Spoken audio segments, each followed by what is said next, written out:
চব্বিশের গণ অভ্যুত্থান জাগ্রত করেছে পুরো বাঙালি জাতিকে। ছাত্র জনতা আরও একবার প্রমাণ করেছে কিভাবে অন্যায়ের বিরুদ্ধে শক্ত প্রতিরোধ গড়ে তুলতে হয়। এরই ফলশ্রুতিতে আমরা পেয়েছি গণ অভ্যুত্থান, অবসান হয়েছে দানবীয় শাসনকালের। নতুন বাংলাদেশে আমরা এখন স্বপ্ন দেখছি রাষ্ট্র মেরামতের, কিন্তু রাজনীতিতে যদি গুণগত পরিবর্তন না আসে, রাজনীতিতে যদি সংস্কার শুরু না হয়, গণ অভ্যুত্থানের সুফল টিকবে কি? এই প্রসঙ্গে আজকের আলোচনা। দর্শক সবাইকে আমন্ত্রণ জানিয়ে শুরু করছি দেশ সন্ধ্যার আজকের আয়োজন। আমি ফারনাজ জি রয়েছি আপনাদের সঙ্গে। রাষ্ট্র মেরামত ও জবাবদিহিতা, এই শিরোনামে চলবে আজকের আলোচনা। এই আলোচনা এগিয়ে নিতে দুজন সম্মানিত অতিথি আছেন স্টুডিওতে। চলুন এই পর্যায়ে পরিচিত হই। আছেন ডক্টর সিদ্দিকুর রহমান খান, অধ্যাপক, ঢাকা বিশ্ববিদ্যালয়। সেই সঙ্গে আরও আছেন কাজী রওনাক হোসেন, সিনিয়র সাংবাদিক। দুজনকে আমন্ত্রণ জানাচ্ছি আজকের আলোচনায়। ডক্টর সিদ্দিকুর রহমান খান, আলোচনাটা আপনাকে দিয়ে শুরু করতে চাই। আমরা নতুন বাংলাদেশে এখন রাষ্ট্র মেরামত, রাষ্ট্র সংস্কারের কথা বলছি, কিন্তু রাজনীতিতে যদি সংস্কার শুরু না হয়, আদৌ কি গণঅভ্যুত্থানের সুফল আমরা ভোগ করতে পারবো? ধন্যবাদ আপনাকে এবং আমার সাথে যিনি সহ আলোচক আসছেন তাকে শুভেচ্ছা, এবং দর্শক যারা দেখছেন। আপনি যে কথাটি বলেছেন যে বাংলাদেশে 2024 সালে ছাত্র জনতার একটি অভূতপূর্ব গণ অভ্যুত্থানের মধ্য দিয়ে আপনি শব্দটি ব্যবহার করেছেন, দানবীয় সরকারের পতন ঘটেছে। যে দানব আমাদের মাথার উপর জগদ্দল পাথরের মতো চেপে বসেছিল গত প্রায় 16 বছর ধরে, এবং 2024 সালে 7 জানুয়ারি একটা নির্বাচনের মধ্য দিয়ে, একটা ডামি নির্বাচনের মধ্য দিয়ে তারা আবার প্রবল সংখ্যাগরিষ্ঠতা নিয়ে এই দেশের মানুষের উপর নতুন করে স্বৈরাচারী শাসন ব্যবস্থার যে দুঃশাসন, এই দুঃশাসনটি আরও কঠোরভাবে আমাদের উপর প্রয়োগ করেছিল। সেই দানবীয় স্বৈরাচারী একনায়কতান্ত্রিক ফ্যাসিস্ট সরকারের পতন হয়েছে ছাত্র জনতার একটি গণ অভ্যুত্থানের মধ্য দিয়ে। এই ফ্যাসিস্ট সরকারের যিনি প্রধান শেখ হাসিনা, তিনি পালিয়ে গেছেন দেশ থেকে, এবং তার দেশ ত্যাগের মধ্য দিয়ে বাংলাদেশ একটি নতুন অভিযাত্রা, বাংলাদেশ একটি নতুন স্বপ্ন নিয়ে সামনের দিকে এগিয়ে যাচ্ছে।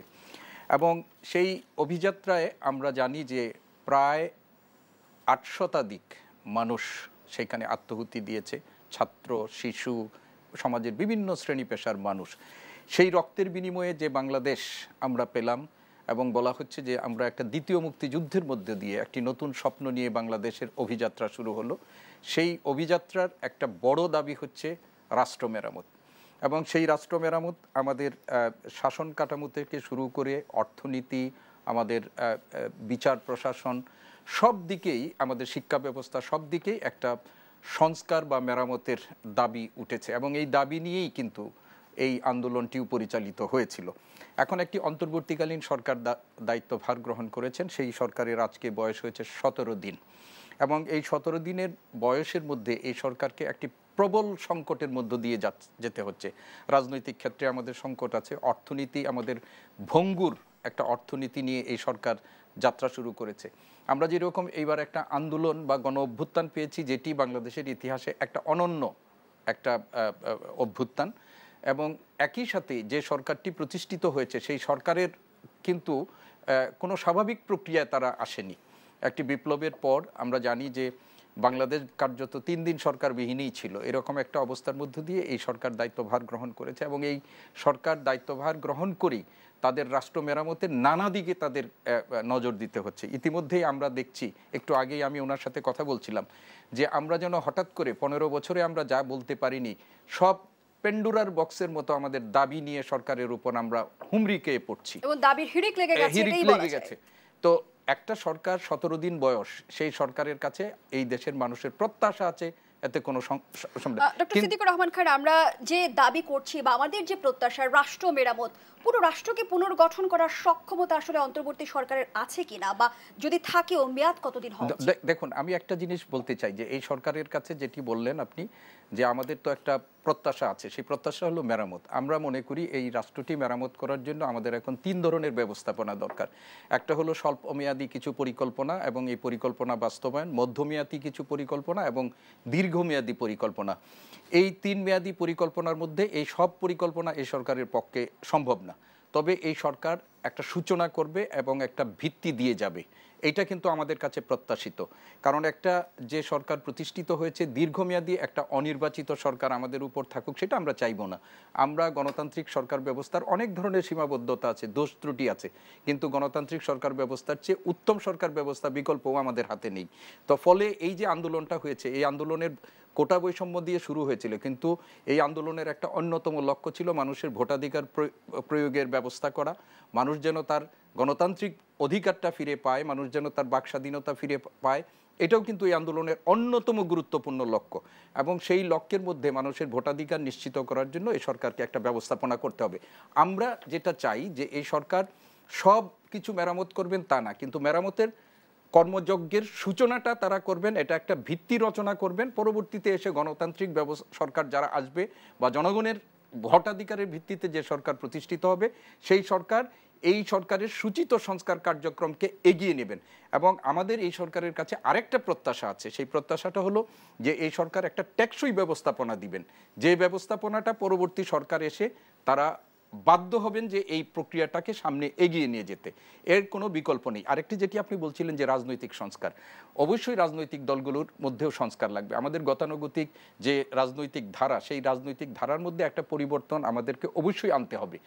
এই যে অভ্যুত্থান হলো, সেই অভ্যুত্থানের মূল কারিগর কিন্তু মূল রাজনৈতিক দলগুলো না, এই কারিগর হচ্ছে আমাদের ছাত্র এবং সাধারণ জনতা, এবং ছাত্র এবং সাধারণ জনতার একটা প্রত্যাশা আছে, এবং সেই প্রত্যাশাটা হলো দেশে একটি নতুন গণতান্ত্রিক রাজনৈতিক বিধি ব্যবস্থা, একটি অর্থনৈতিক এবং একটি শিক্ষাক্ষেত্রেও একটি নতুন বিধি ব্যবস্থা। এবং এই বিধি ব্যবস্থাটা মানে সরকার যেন করতে বাধ্য হয়, সেই জন্য ছাত্র জনতার এক ধরনের নজরদারি সরকারের উপর থাকবে। গতানুগতিক রাজনীতির আপনি ধারা হিসেবে বলছিলেন, কিন্তু বর্তমান সময়ে শোনা যায় যে আমাদের রাজনৈতিক দলগুলোর ভেতরেই আসলে গণতান্ত্রিক চর্চা নেই। দেখেন, আমরা 17 দিন মাত্র এই সরকারের ব্যবস্থা হয়েছে, পরিবর্তিত ব্যবস্থা হয়েছে। অবশ্যই রাজনৈতিক দলগুলোকেও তাদের যে রাজনৈতিক দলের যে সাংগঠনিক কাঠামো আছে এবং অন্যান্য লক্ষ্য উদ্দেশ্য, এগুলোর মধ্যেও কিন্তু তাদের পরিবর্তন আনতে হবে। এবং এই পরিবর্তনের ব্যাপারে যে তারা ইতিমধ্যেই সচেতন হচ্ছেন, আমরা এই কয়েকদিনে কিন্তু রাজনৈতিক দলগুলোর কর্মতৎপরতা, তাদের বক্তব্যের মধ্যেও কিন্তু এটা একটা মানে ইঙ্গিত আমরা পাচ্ছি। এবং মোট কথা হচ্ছে, আমি যেটা বলতে চাই যে পরিবর্তিত বাস্তবতায় এই জনগণের যে আপনার আত্মত্যাগ, বিপুল আত্মত্যাগ, সেই আত্মত্যাগের মধ্য দিয়ে নতুন রাষ্ট্র কাঠামোর যে স্বপ্ন আমরা দেখছি, সেই স্বপ্ন যদি আমাদের সফল করতে হয়, তাহলে রাজনৈতিক ক্ষেত্রে তো অবশ্যই সকল ক্ষেত্রেই আমাদের পরিবর্তন আনতে হবে, এবং এই অনুবাদটা, এই পরিবর্তনটা ধাপে ধাপে আসবে, একসাথে আমরা প্রত্যাশা করাটাও ঠিক হবে। 16 বছরের সমস্যা আসলে 16 দিনে সমাধান হবে না। ধন্যবাদ জানাচ্ছি কাজী রওনাক হোসেন। যেমনটি আসলে ডক্টর সিদ্দিকুর রহমান খান বলছিলেন যে 16 বছর ধরে জগদ্দল পাথর হিসেবে চেপে বসেছিল ফ্যাসিস্ট সরকার, কিন্তু এই গণ অভ্যুত্থানকে আমাদের সে নিশ্চয়তা দেবে যে রাজনীতি থেকে ফ্যাসিবাদের বিলীন হবে? গণ অভ্যুত্থান এই নিশ্চয়তা দিতে পারবে না। এই নিশ্চয়তা পেতে হলে আমাদের পেতে হবে আমাদের রাজনৈতিক দলগুলো থেকে, আমাদের যারা মুরব্বী তাদের কাছ থেকে, এবং বর্তমান যেই অন্তর্বর্তীকালীন সরকার তাদের কাছ থেকে। আমি আসলে কয়েকটা জিনিস ডক্টর সিদ্দিকুর রহমান যথার্থই বলেছেন যে মাত্র 100 দিনের একটা সরকার, এবং তারা কিন্তু বারবারই বলে দিয়েছে যে আমরা ইন্টারিম গভর্নমেন্ট, আমরা কিন্তু শুধুমাত্র সংস্কার করে আমরা একটা সুষ্ঠু নির্বাচন দিয়ে চলে যেতে চাই, আমরা কিন্তু দেশ শাসন করতে চাই না। এই জায়গা থেকে আমাদের যেটা খেয়াল রাখতে হবে, আসলে দেখেন, আপনি যে কথাটা প্রথমে বলেছিলেন যে একটা দানবীয় সরকারের পতন ঘটেছে, এই দানবীয় সরকার এখন পর্যন্ত হিসাব পাওয়া গেছে যে 79 জন শিশু কিশোরের রক্তের উপর দিয়ে আজকে 89 জন হয়ে গেছে, 89 হয়ে গেছে শিশু কিশোর। বড়দের কথা বাদই দিলাম, কতটা জালিম হলে, কতটা অমানবিক হলে এই ধরনের কাজ করতে পারে। যেই কারণে দেখবেন আপনি এখন যে আমাদের যে পুলিশ প্রশাসনের রন্ধ্রে রন্ধ্রে তাদেরকে ডিএনএ টেস্ট করে চাকরি দেওয়া হয়েছে, যে ছাত্রলীগ কিনা, কোনো মতে বিএনপির সাথে কোনো কানেকশন আছে কিনা, জামাতের সাথে বা অন্য কোনো দলের সাথে কোনো কানেকশন আছে কিনা। এখন কিন্তু আমার কাছে কয়েকটা জিনিস খুব অ্যালার্মিং মনে হচ্ছে। তার ভিতরে একটা হলো যে প্রশাসনের রন্ধ্রে রন্ধ্রে এই দানবীয় সরকারের উত্তরসূরিরা আছে এবং তারা কিন্তু মুহূর্তের ভিতরে ঘোল পাল্টে ফেলবে। ঘোল পাল্টে তারা কি করবে, তারা এই সরকার বা পরবর্তী যে সরকার আসবে তাদেরকে পদে পদে হেনস্থা করার চেষ্টা করবে। আপনি যেভাবেই বলেন না কেন, এখন কিন্তু সাধারণ জনগণের ভিতরে একটা চরম ইনসিকিউরিটি ফিলিংস কাজ করছে। কারণ আপনি দেখেন, একটা কিছু ঘটনা ঘটলে আপনি কিন্তু পুলিশকে সেভাবে পাবেন না।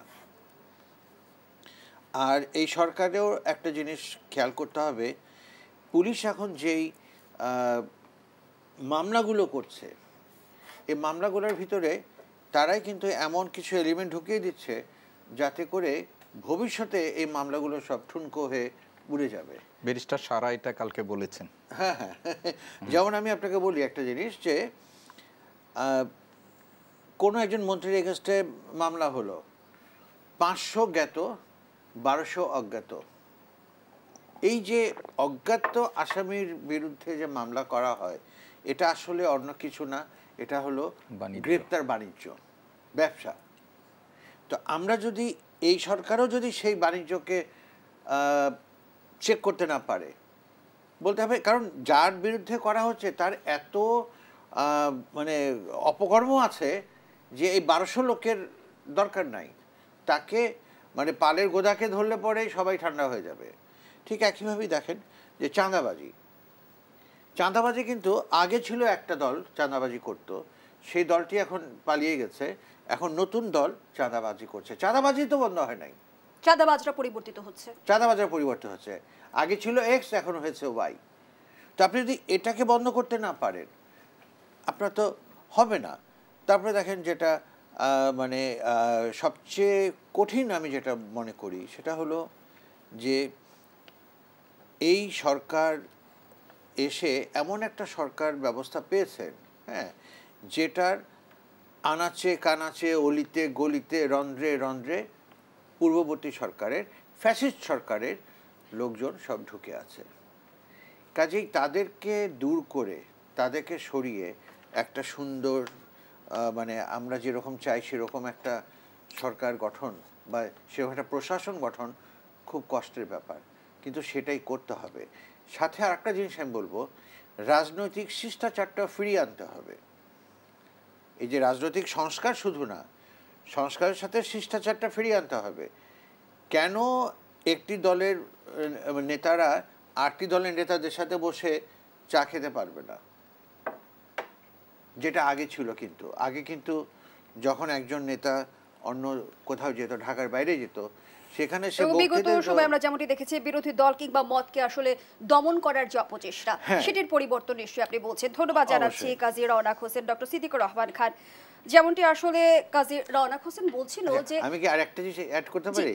হ্যাঁ, সেটা হলো যেটা ডক্টর সিদ্দিকুর রহমান বলেছেন, আজকে আপনি জানেন হয়তো বা, যে সচিবালয়ের পেছনের রাস্তা, মানে যেটাকে ওসমান গনি রোড বলা হয়, এখানে হাজার হাজার আনসার পুরো রাস্তাটা ব্লক করে দিয়েছে এবং অনেক ক্ষেত্রে ত্রাণের গাড়িকে পর্যন্ত তারা আটকে দিয়েছে, চাকরি জাতীয়করণের দাবিতে বিক্ষোভ করছে। হ্যাঁ, বিক্ষোভ করছে।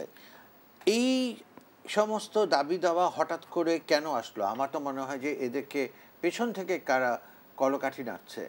জি, ধন্যবাদ জানাচ্ছি ডক্টর সিদ্দিকুর রহমান খান। যেমনটি আসলে কাজী রওনাক হোসেন বলছিল যে চাঁদাবাজি থেমে নেই, চাঁদাবাজরা পরিবর্তিত হয়ে গেছে। সেই জায়গা থেকে বিএনপির স্থায়ী কমিটির সদস্য আমির খসরু মাহমুদ চৌধুরীও বলেছেন, দখলদার সন্ত্রাসী লুটেরার রাজনীতি বাংলাদেশে চলবে না। তিনি আরও বলেছেন, বাংলাদেশের মানুষের মনোজগতের পরিবর্তন না বুঝলে বিএনপির রাজনীতি আগামী দিনে কঠিন হবে। আমি ওনার সাথে সম্পূর্ণ একমত। যেটা আমি প্রথম দফায় আপনাদেরকে বলেছিলাম, ইতিহাস থেকে আমি ইতিহাসের শিক্ষক, ইতিহাসের ছাত্র। বলা হয় যে ইতিহাসের শিক্ষা খুব নির্মম, ইতিহাস থেকে কেউ শিক্ষা নেয় না। আজকে আপনি দেখেন, এই যে বিএনপির রাজনীতির চ্যালেঞ্জ হবে, কঠিন হবে, এটা একেবারে ধ্রুব সত্য। আপনি আওয়ামী লীগ এই 16 বছরে যা করে গেছে, বাংলাদেশের মানুষকে একটা যে শিক্ষা দিয়ে গেছে, রাজনীতির বিযুক্ত বাংলাদেশে বহু মানুষ আছে, যে মানুষগুলোর সমর্থন রাজনৈতিক দল হিসাবে বিএনপিকে লাগবে, এবং সেইটা যদি করতে হয় তাহলে পরিবর্তিত বাস্তবতার সাথে বিএনপিকেও পরিবর্তন হইতে হবে, সব রাজনৈতিক দলকেই পরিবর্তন হইতে হবে। আপনি আজকে যদি ওনারা না শিখে আপনি দেখেন এইখানে বসেই আপনাদের সাথে আমি খুব মানে করে বলছি যে বিচারপতি AHM শামসুদ্দিন চৌধুরী মানিক, তিনি, আমি নামটা পুরোটা বললাম কারণ নাম ওনাকে অংশবিশেষ বললে যে কোনো মানুষকে তার সহ আলোচক থেকে উনি অপমান করতেন খুব। ওনার কি নির্মম পরিণতি হয়েছে, এটা কি আমরা প্রত্যাশা করি? ওনার মতো একজন অ্যাপিলিয়েট ডিভিশনের মানে বিচারপতি ছিলেন। ইসহাক আলী খান পান্না ছাত্রলীগের মতো বাংলাদেশের একটা এইরকম ঐতিহ্যবাহী ছাত্র সংগঠনের জেনারেল সেক্রেটারি ছিলেন, তার কি রকম নির্মম মৃত্যু হয়েছে, এটা কি আমরা প্রত্যাশা করেছি? আপনি সালমান এফ রহমান সাহেব, তারপরে আনিসুল হক সাহেব, আমরা সাবেক শিক্ষামন্ত্রী পররাষ্ট্রমন্ত্রী দীপুমণি, আমরা এরকম অসংখ্য, আজকেও বেশ কয়েকজন, কাজী গোলাম দস্তগীর সহ, তারপরে আমাদের কি বলে গোলাপ আব্দুল সোবান গোলাপ, তারাও গ্রেপ্তার হয়েছেন। তাদের পরিণতিটা দেখে যদি আমাদের এই রাজনীতিবিদরা যদি শিক্ষা না নেয়, ক্ষমতায় যখন কাঠামোর মধ্যে ছিলেন, আজকে আমরা এখানে বসে যে দানবীয় সরকার শব্দ উচ্চারণ করছি, এই শব্দ তো আমরা 20 দিন আগে উচ্চারণ করার কোনো সুযোগ আমাদের ছিল না। তো এই যে বাস্তবতার মধ্যে দিয়ে আজকে আসছি, শেখ হাসিনা তিনি পতিত স্বৈরাচার, তিনি, আপনি বলছিলেন যে দানবীয় সরকারের কথা আমরা বলতে পারিনি, আমরা কিন্তু গুম খুনের কথাও বলতে পারিনি, আমরা আয়না ঘরের কথা জানতাম না। আমরা সেই বিষয়গুলো নিয়ে আলোচনায় ফিরতে চাই, একটা বিরতি শুরু হয়েছে, বিরতি থেকে ফিরে এসে শুনবো। দর্শকদের সন্ধ্যা রিপোর্টে একটা বিরতি দিচ্ছি, সাথেই থাকুন।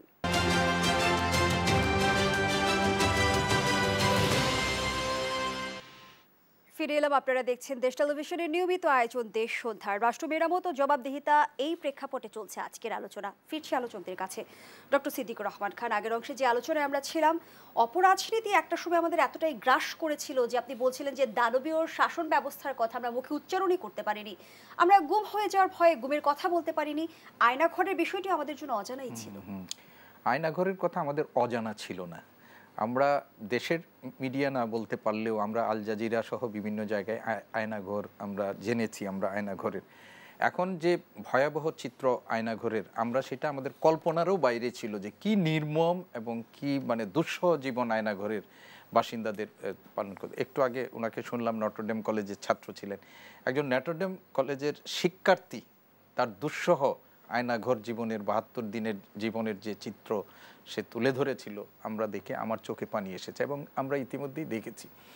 এখন দেখেন, এই যে আয়নাঘর সহ আমাদের প্রতিনিয়ত জীবনযাত্রার উপর যে চাপটা তৈরি হয়েছিল, এটার ফল কিন্তু এখন আওয়ামী লীগ হারে হারে পাচ্ছে। এই দেশের অনেক মানুষ বিশ্বাস করত যে এই বছর একবার যদি ক্ষমতা কাঠামো থেকে আওয়ামী লীগ বিচ্ছিন্ন হয় তাহলে এটি একেবারে নিশ্চিহ্ন হয়ে যাবে। আমি জানি না ভবিষ্যতে কি হবে, কিন্তু উপক্রম যা আমরা মানে উপসর্গগুলো যা দেখছি সেটি হলো আওয়ামী লীগের একটা নিশ্চিহ্ন হওয়ার সময় এসে গেছে। আজকের এই তরুণ প্রজন্ম যারা এই আন্দোলনের সাথে যুক্ত হয়েছেন, একটু আগে বলেছেন যে 89 জন শিশু কিশোরের জীবন গেছে, এদের বয়স বা এই আন্দোলনে আমরা যারা সম্পৃক্ত দেখেছি এদের বয়স এখন যাদের 10-12 যারা খুব ভালো করে এই জিনিসটা উপলব্ধি করেন, তারা কিন্তু আওয়ামী লীগের মানে 72 থেকে 75 সেটা দেখে নাই বা আগের কোনো কিছু দেখে নাই, অন্য সরকারের ফ্যাসিস্ট সরকার যেগুলো ছিল বা সামরিক সরকারের দুঃশাসন তারা দেখে নাই, আওয়ামী লীগের নির্মম দুঃশাসন তারা দেখেছে। এদের স্মৃতিতে আরও 50 বছর 40 বছর আওয়ামী লীগের ব্যাপারে এই ফ্র্যাঙ্কেনস্টাইন এই দানবদের ব্যাপারে থাকবে এবং আওয়ামী লীগের জন্য একটা ঘৃণা এই প্রজন্মের বহন করবে। ফলে একটা সংকট তো তৈরি হয়েছে। এখন এই যে আমরা আজকে এই কথাগুলো বলতে পারছি, এই যে আপনাদের সামনে এইগুলো বলছি, এটাও তো আমাদের নতুন বাংলাদেশ বিনির্মাণ যেটা এতগুলো রক্তের বিনিময়ে হলো সেটার একটা ফসল।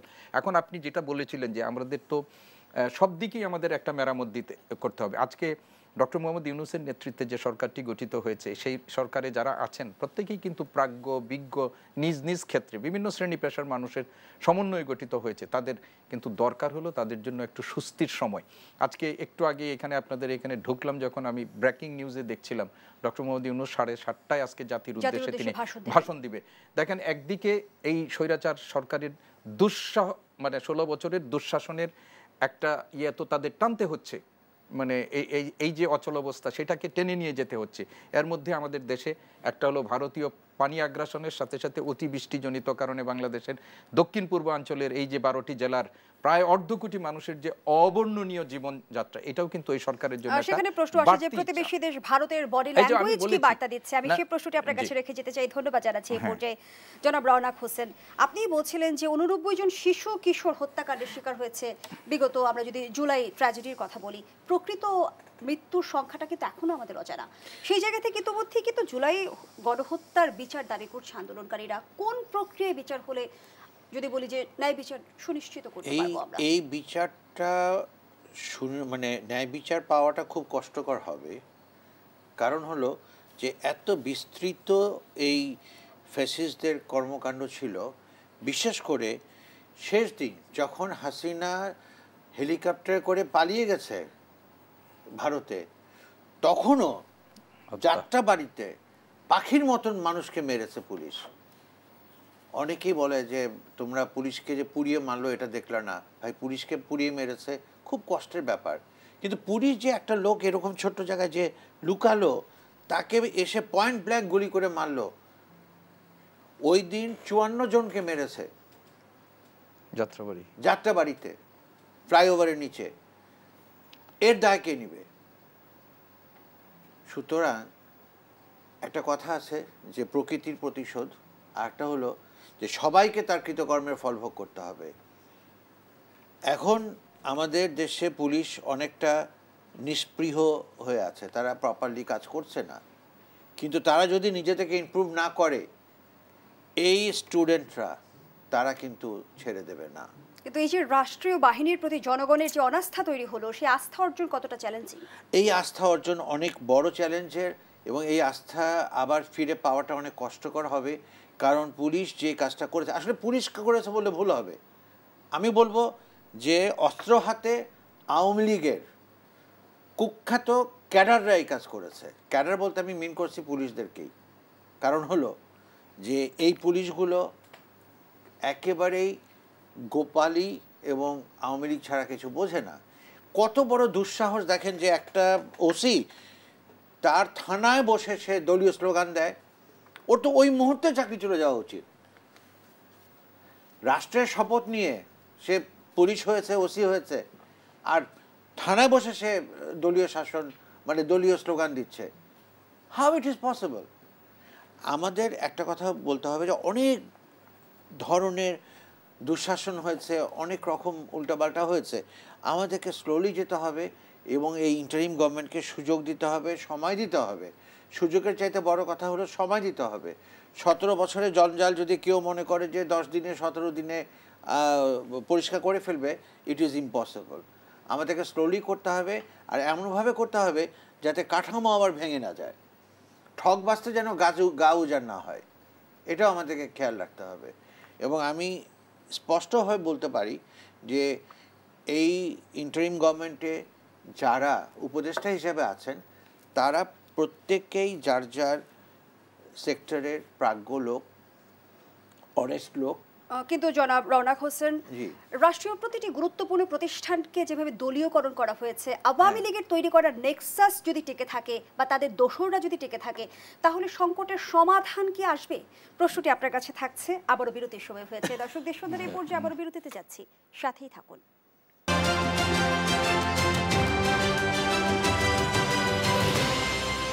আবারও আমন্ত্রণ, আপনারা দেখছেন দেশ সন্ধ্যা। আমরা আবারও ফিরছি আলোচনায়। কাজী রওনাক হোসেন, আলোচনা চলছিল বিগত শাসনামলের রাষ্ট্রের গুরুত্বপূর্ণ প্রতিষ্ঠানগুলোকে আসলে কিভাবে দলীয়করণ করা হয়েছিল। সেই জায়গা থেকে আওয়ামী লীগের তৈরিকৃত নেক্সাস যদি টিকে থাকে, তাহলে সংকটের সমাধান কি আমরা পাবো? কোনোভাবেই আমরা সমাধান পাবো না, এবং আমাদেরকে নির্বিচারে এই নেক্সাসটা ভেঙে দিতে হবে। এবং একটা কথা খেয়াল রাখতে হবে যে এমন লোকদেরকে সেই জায়গাগুলিতে রিপ্লেসমেন্ট করতে হবে যারা সত্যিকার অর্থে যোগ্য এবং দেশপ্রেমিক। আমাদের এখানে কিন্তু দেশপ্রেমের একটা অনেক বড় অভাব আছে। আর এই নেক্সাস তো একদিনের হয়নি, দীর্ঘ দিনের হয়েছে। এবং সবাই যেটা দেখেছে যে যদি তোষামোদি করলে পরে অনেক বেশি সুযোগ সুবিধা পাওয়া যায়। তো সত্যি কথা বলে খামাখা মানে ভিকটিম হয়ে লাভ কি? এটা কিন্তু একটা অনেক বড় ব্যাপার যে আপনাকে আপনার মুক্ত চিন্তা প্রকাশ করতে দেওয়া হয়নি। আপনাকে বলেছে যে তুমি পদলেহন করো। এই যে ব্যাপারগুলো, যে কারণে দেখেন যে সাংবাদিকদের কথা আমি আপনাকে বলি, সাংবাদিকদের দায়িত্ব হচ্ছে সাংবাদিকতা করা। তারা কেন দলীয় কর্মীর মতন দলীয় মানে কি বলবো যে তেলবাজের ভূমিকায় থাকবে? কেন সাবেক প্রধানমন্ত্রী প্রতিবার ফিরে আসলে বিদেশ থেকে একটা করে প্রেস কনফারেন্স করতে হবে এবং সেখানে শুধু নির্দিষ্ট কিছু সম্পাদক যাবে, তারা যে তেল মালিশ করবে। এই সমস্ত জিনিসগুলো থেকেই কিন্তু এইভাবে নেক্সাসটা স্ট্রং হয়েছে এবং তৈরি হয়েছে। এখন শুধু নেক্সাসটা না, এই যে দেখেন পাবলিক ইউনিভার্সিটি 42টার উপাচার্যরা পদত্যাগ করেছে। আজকে এই ছাত্র আন্দোলনের আগে থেকে কিন্তু শিক্ষকদের আন্দোলন চলছিল, সেটা কন্টিনিউ হচ্ছে না এখন তো ওটা শেষ হয়ে গেছে, তাই না? কিন্তু ইউনিভার্সিটি খোলা হয়নি। ইউনিভার্সিটির ব্যাপারে কিন্তু এই যে পদগুলো পূরণ করা কেন খোলা হলো না সেই প্রশ্ন নিয়ে ডক্টর সিদ্দিকুর রহমান খান আপনার কাছে আসতে চাই। যেমনটি বলা হচ্ছিল যে 42টি পাবলিক বিশ্ববিদ্যালয়ে বর্তমান সময়ে উপাচার্য শূন্য পদ, সেই জায়গা থেকে অভিভাবকহীন বিশ্ববিদ্যালয়গুলোতে অচলাবস্থা কিভাবে কাটবে? দেখুন, আমি একজন শিক্ষক হিসাবে এই আন্দোলনের সাথে আমরা আগাগোড়া যুক্ত ছিলাম, শিক্ষার্থীদের পাশে ছিলাম এবং 5 তারিখে আমরা ঢাকা বিশ্ববিদ্যালয়ে কারফিউ ভঙ্গ করেছি 11টার সময় এবং পুলিশের রক্তচক্ষু উপেক্ষা করে। আমি একটা জিনিস বলতে চাই যে এই যে সরকারটি গঠিত হলো এবং গণ অভ্যুত্থান, সেখানে কিন্তু শিক্ষার্থীদের মানে ভূমিকাটাই অগ্রণী। অন্য রাজনৈতিক দল, আমরা শিক্ষক বা অন্যরা তাদেরকে অনুসরণ করে এর সাথে যুক্ত হয়েছি। কিন্তু আনফরচুনেটলি প্রায় 2 মাস ধরে এই শিক্ষার্থীদের যে বিশ্ববিদ্যালয়গুলো সেইগুলোতে অচল অবস্থা বিরাজমান। বর্তমান সরকারের কাছে আমি মনে করছি না যে সময় অনেক বেশি হয়ে গেছে, কিন্তু 17 দিনের মধ্যে আমরা দেখেছি যে অনেক জায়গায় তারা গুরুত্বপূর্ণ সিদ্ধান্ত নিয়েছেন। আজকেও 131 জন সচিবকে সেখানে পদোন্নতি, অতিরিক্ত সচিবকে পদোন্নতি দেওয়া হয়েছে। বিভিন্ন জায়গায় আমরা দেখছি লোকদেরকে বসানো হচ্ছে, নতুন মানে পরিবর্তন করা হচ্ছে। কিন্তু আমাদের কাছে আমরা খুবই বিস্মিত এবং এটা আমাদের মধ্যে এক ধরনের হতাশাও কাজ করছে যে যেখান থেকে এই আন্দোলনের সূত্রপাত হলো, যাদের রক্তের বিনিময়ে, যাদের মধ্য দিয়ে এই সরকার প্রতিষ্ঠিত হলো, সেই সরকার বাংলাদেশের এই বিশ্ববিদ্যালয়গুলোর একাডেমিক এবং অন্যান্য গবেষণা কাজগুলো সূচনা করার জন্য, এগুলো শুরু করার জন্য বিশ্ববিদ্যালয়গুলোর একটাতেও এখন পর্যন্ত উপাচার্য নিয়োগ বা প্রশাসনকে সচল করতে পারলেন না। আমরা আশা করি তারা প্রথমে শিক্ষা উপদেষ্টা ছিলেন না, শিক্ষা উপদেষ্টা তিনি দায়িত্বভার নিয়েছেন 21 তারিখে, সেটা 21 তারিখে না আরেকটু আগে বা 19 তারিখে বোধহয়, সম্ভবত ভুলে গেছি কয় তারিখে। তো তারাও তো একটা দায়িত্ব নিলেন এবং এই দায়িত্ব নেওয়ার পরেও অনেকদিন সময় অতিবাহিত হয়েছে। এখন পর্যন্ত ঢাকা বিশ্ববিদ্যালয় সহ কোনো একটা বিশ্ববিদ্যালয় প্রশাসনকে মানে নতুন প্রশাসন দায়িত্ব নিয়ে শিক্ষা কার্যক্রম, গবেষণা কার্যক্রম এগুলো সচল করা হলো না। একটা বড়, আমি এটুকুই শেষ করছি যে এর সাথে কিন্তু অনেক বিশ্ববিদ্যালয়ের শিক্ষকদের বিদেশে যাওয়ার ব্যাপার আছে, ছুটি আছে, সেগুলো ঝুলে আছে। একটা মারাত্মক সংকটের মধ্যে আমরা মনে করি যে এটা তারা নজর দিবেন। আজকে প্রধান উপদেষ্টার যে বক্তব্য আমরা একটু পরে জাতির উদ্দেশ্যে তিনি দিবেন, সেইখানে আমরা আশা করি জাতিরকে এই সময়ে ধৈর্য ধরে পরিস্থিতি মোকাবেলা করে সরকারকে সহযোগিতা এগুলোর উপরে দিক নির্দেশনা থাকবে। আমি শুধুমাত্র এই প্রত্যাশাটা করতে চাই যে শত শত প্রাণের বিনিময়ে আমরা এই স্বৈরাচার উৎখাত, ফেসিবাদ উৎখাত, খনি সরকারের উৎখাত, লুটেরারদের উৎখাত করলাম এবং একটা নতুন বাংলাদেশ বিনির্মাণের স্বপ্ন নিয়ে আমরা যে সামনের দিকে গেলাম, কোনো দেশি বিদেশি চক্রান্ত যেন আমাদের এটা নস্যাৎ করতে পারে না। শেষ কথা হলো এই যে একটা প্রবল আমরা ঘূর্ণিঝড়ের মধ্যে বন্যা পরিস্থিতির মধ্যে আছে। আপনি একবার ঢাকা বিশ্ববিদ্যালয়ে কেউ যদি ভিজিট করে তাহলে আপনি একটা অনন্য ঢাকা বিশ্ববিদ্যালয়ে দেখবেন, সেখানে শিক্ষার্থীদের কাছে আস্থা রেখে সারা দেশ থেকে মানুষ যে পরিমাণ বন্যা ত্রাণ নিয়ে আসছে অভূতপূর্ব। এবং সেই আমার শিক্ষার্থীরা শ্রেণীকক্ষের বাইরে থেকে তারা এই ত্রাণ ব্যবস্থাপনাটা যেভাবে তারা করছেন, রাষ্ট্র পরিচালনার মতো একটা কঠিন কাজ, এবং যারা রাষ্ট্র পরিচালনা করেন তাদেরও এই শিক্ষার্থীদের কাছ থেকে শিক্ষা নেয়ার সুযোগ আছে। আমি শুধু অনুরোধ করব যারা এই ইন্টারিম গভর্নমেন্টের দায়িত্ব প্রাপ্ত হয়েছেন এবং দেশের রাজনীতি যারা করেন তাদের কাছে আমাদের এই শিক্ষার্থীদের স্বপ্নটা আপনাদের কোনো ভুল, আপনাদের কোনো মানে অন্যরকম সিদ্ধান্তের জন্য যেন ভুলুণ্ঠিত না হয়। দেশ যেন আবার 2024 সালের মতো একটা পরিস্থিতি। আরেকটি প্রশ্ন আপনার কাছে ছিল, একদিকে আমরা জুলাই গণহত্যার বিচার দাবি করছে আন্দোলনকারীরা, অন্যদিকে আবার বলা হচ্ছে যে প্রত্যর্পণ চুক্তির আওতায় শেখ হাসিনাকে ভারত থেকে ফেরানো কঠিন হবে। ভারতের বডি ল্যাঙ্গুয়েজ কি বার্তা দেয়? না শুনেন, আমি কোন রকমের কঠিন হবে বলে আমি ব্যক্তিগত 2016 সালে আমাদের তাদের সাথে যে চুক্তি আছে সেই চুক্তির মধ্য দিয়ে বাংলাদেশের মানে যদি কোনো কোর্ট যদি তার বিরুদ্ধে গ্রেপ্তারি পরোয়ানা করে তাহলে মানে তাকে ফেরত দিতে ভারত বাধ্য থাকবে। তবে একটা জিনিস সেখানে আছে, সেখানে একটা ক্লজ যেখানে রেখে দেওয়া হয়েছে, সেটা যদি মনে হয় যে এর মধ্যে কোনো রাজনৈতিক অসৎ উদ্দেশ্য আছে, তাহলে কিন্তু তারা সেটা পুনর্বিবেচনা করতে পারে, ফেরত না দিতে পারে। কিন্তু আমরা যেটা বলতে চাই, ভারতকে যে বার্তাটা আমরা দিতে চাই, আমাদের প্রতিবেশী রাষ্ট্র হিসাবে ভারত আমাদের উপর যে কর্তৃত্ববাদী ব্যবস্থাপনা মানে করেছেন, ভারত বাংলাদেশের সাথে বন্ধুত্বপূর্ণ সম্পর্কে বিশ্বাসী ছিল না। গত 15 বছর ধরে ভারত একজন ব্যক্তি একটা দলের সাথে বন্ধুত্ব করেছে, এবং এটি করতে যেয়ে বাংলাদেশের কোটি কোটি মানুষের বিরাগ ভাজন হয়েছে। আমাদের তরুণ প্রজন্ম ভারতবর্ষের প্রতি চরম বিদ্বেষী মনোভাব পোষণ করছে, এবং এটি আমাদের ভারতের জন্য কোনোভাবে, ভারতের নিজেদের নিরাপত্তার কথা সবসময় বিবেচনা করেছেন, কিন্তু বাংলাদেশের মানুষের স্বার্থ, বাংলাদেশের মানুষের গণতান্ত্রিক অধিকার যে ভুলুণ্ঠিত হচ্ছে, এগুলো দেখেননি। আজকে সময় এসেছে মোদী সরকারের সিদ্ধান্ত পুনর্বিবেচনা করতে হবে। তারা এই প্রতিবেশী একটা বৃহৎ জনসংখ্যার দেশকে তাদের বৈরী করে তারা নিজেরা নিরাপদ থাকবেন, এটা ভাবলে হবে না। তো আমরা মনে করি বাংলাদেশের মানুষের জন আকাঙ্ক্ষাটা তারা উপলব্ধি করবেন, এবং প্রণব বর্মা সেদিন আমাদের প্রধান উপদেষ্টার সাথে দেখা করেছেন। তিনি বাংলাদেশের সাথে মানে ভারত একটা বন্ধুত্বপূর্ণ সম্পর্ক এগিয়ে নিয়ে যেতে চায়, সেটা প্রত্যাশা ব্যক্ত করেছেন। এটি মুখের কথা না, তাদের কার্যক্রমের মধ্য দিয়েও করবেন। এই শেখ হাসিনার পতনের পর আমরা উদ্ভূত যে পরিস্থিতি, সেই পরিস্থিতিতে ভারতের যে ভূমিকা, সর্বশেষ পানি মানে আমাদের যে পানি বাংলাদেশে ছেড়ে দেওয়া, এইগুলো সবগুলো মিলিয়ে ভারতকে এখনো আমরা তাদের মুখে যে কথাটা বলছেন, কাজে সেটি প্রমাণ আমরা দেখিনি। আমরা আশা করি ভারত এই আমাদের বাংলাদেশের সাম্প্রতিক ঘটনা প্রবাহ থেকে তারা শিক্ষা নেবেন, এবং না হলে তাদের দেশেও মোদী সরকারের একই পরিণতি হতে পারে। সিদ্দিকুর রহমান খান, কাজী রওনাক হোসেন, ভারত কি গণঅভ্যুত্থান থেকে শিক্ষা নেবে? তাদেরকে নিতেই হবে। এবং মানে আমি তো স্পষ্টভাবে এভাবে বলবো যে বাংলাদেশের জনগণের মনোভাব কি, এটা দিল্লিকে বুঝতে হবে। দিল্লি কিন্তু যেটা সিদ্দিক ভাই বললেন যে বাংলাদেশের জনগণের কথা চিন্তা করেনি, তারা চিন্তা করেছে শুধু একজন, এক ব্যক্তি এবং এক দল। কিন্তু আপামর জনসাধারণের মনোভাব কি, এটা বুঝতে হবে।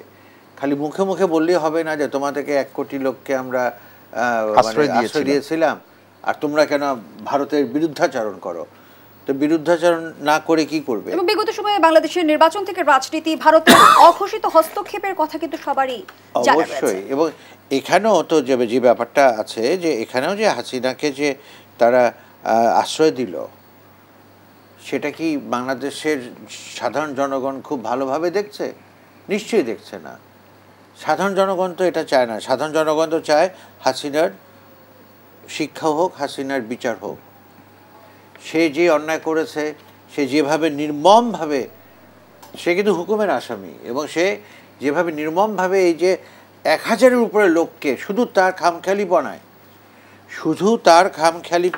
1000-এর উপরে লোককে হত্যা করেছে, এ দায় তো সে এড়াতে পারবে না, কোনোভাবেই এড়াতে পারবে না।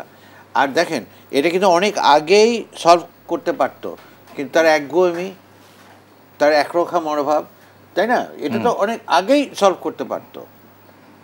আরেকটা জিনিস যেটা হলো, এই যে তার যে মানে সরকারের এত উচ্চ পর্যায়ের আসনে বসে যা খুশি তা মুখ দিয়ে বলে ফেলা, সেই মুখটাকে তো সম্মান করা উচিত ছিল তার। তার একটা কমেন্ট থেকে দেখেন সারা দেশে কি বলে দিল রাজাকের বাচ্চারা, এবং সবাই 24-এর গণঅভ্যুত্থান কিন্তু পুরো জাতিকে জাগ্রত করেছে এবং জাতিকে শিখিয়েছে কিভাবে আসলে অন্যায়ের বিরুদ্ধে প্রতিবাদ করতে হয়। অনেক ধন্যবাদ জানাচ্ছি কাজী রওনাক হোসেন, ধন্যবাদ জানাচ্ছি ডক্টর সিদ্দিকুর রহমান খান। দর্শক, এখানেই শেষ করছি দেশসন্ধ্যার আজকের আয়োজন। ধন্যবাদ এতক্ষণ আমাদের সাথে থাকার জন্য।